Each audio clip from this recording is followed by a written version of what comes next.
Ayun guys, so nakauwi na kami. Galing kami ng Tagaytay kanina. Yun, nag-breakfast tapos nag-asikaso ng yung mga groceries. So, yung mga nagtatanong guys, nung yung inside look nung ni Barney, ayan yun guys.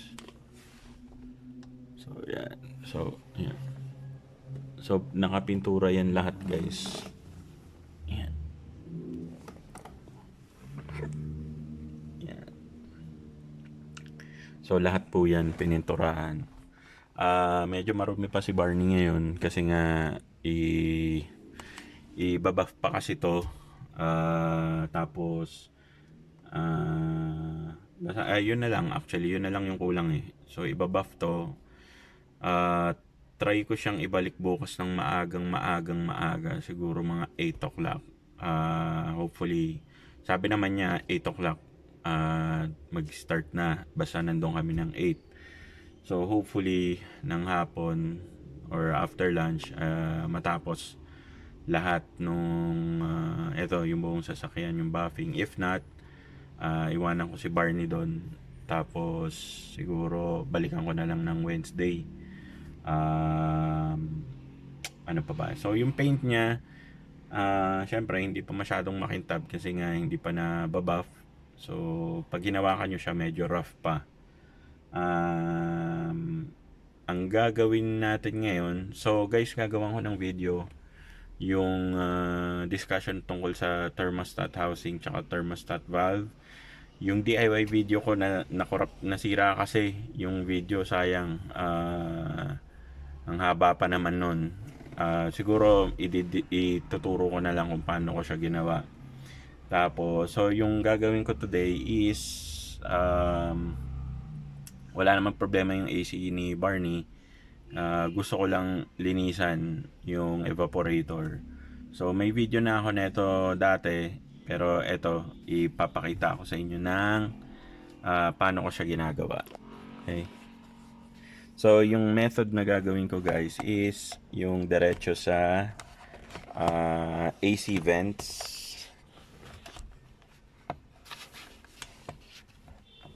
Yan. So dito sa dalawang vent na to guys, ang tumbok niyan is yung evaporator.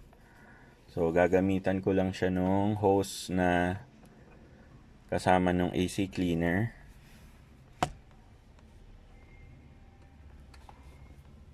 Yan. So pinapasok ko pa lang naman yung hose guys. Yan. So isasagad natin siya para talaga dun sa evaporator yung punta niya. So okay na yan.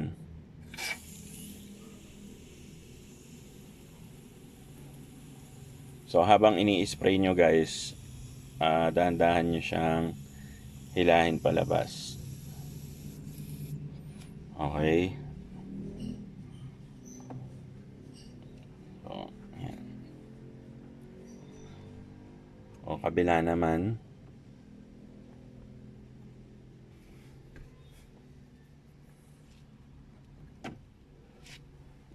So ayan guys, yan. So yan.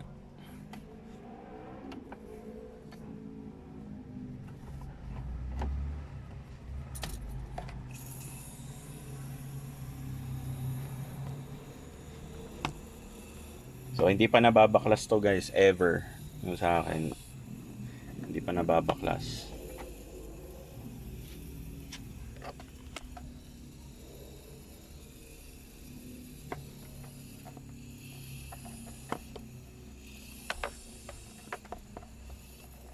Yeah. So ganun din guys So slowly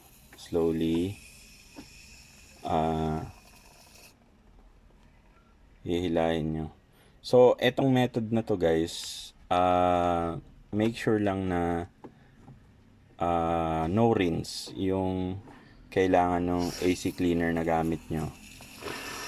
So otherwise kailangan yung banlawan yun guys, gamit yung water doon sa baba So ililink ko na lang sa description sa video na to yung mga video related dun sa AC cleaning. I think 3 yung video na yon. So ililink ko lahat sa description section ng video na to. So ayan, punasan nyo lang guys yung mga foam na lumalabas. Tapos ako kasi pinapabayaan ko lang yung cleaner na tumulo between mga 10-15 minutes ganyan. Tapos saka ako bubuksan yung AC. So at this point actually meron na yan tumutulo na cleaner guys. Ito, pakita ako sa inyo.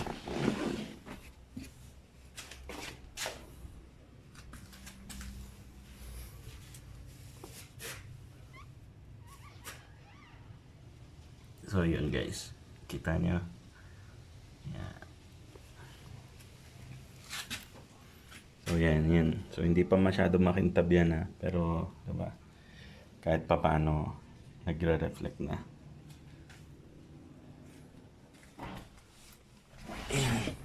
So hintayin lang natin 10-15 minutes and then testing natin yung AC. At sige, balik tayo mamaya guys. Ipabayaan lang muna natin yung chemical na mag-work. A few moments later. Okay guys, so 15 minutes has passed. Ito na. Actually, pinandar ko na kasi ang init. Anong oras na ba? I think nasa 2 or 3 o'clock na. Hindi accurate yan guys. Ayan. So may mga cleaner pa naman, pero marami nang lumabas kanina. At bukas guys, dadalhin natin si Barney doon pabalik sa paint shop for buffing. Bibigyan ko na rin kayo ng update. Tapos yung discussion nga doon sa thermostat housing at thermostat valve, yun pa lang yung schedule natin. Tapos mag-change oil ako pagdating ng oil. Amps oil susubukan natin. And pagtapos na lahat, susubukan natin mag road trip pa norte. Okay, so thank you so much. Mark nga pala ulit, if meron kayong tanong, meron kayong order, comment down below kung paano, or message nyo ako sa Facebook account ko. Tapos yun guys, kung hindi pa kayo nakasubscribe, sana mag-subscribe kayo. Marami tayong useful DIY tips, DIY videos available sa channel natin. Yun lang. So thank you sa pagsama sa akin guys, and see you on our next video.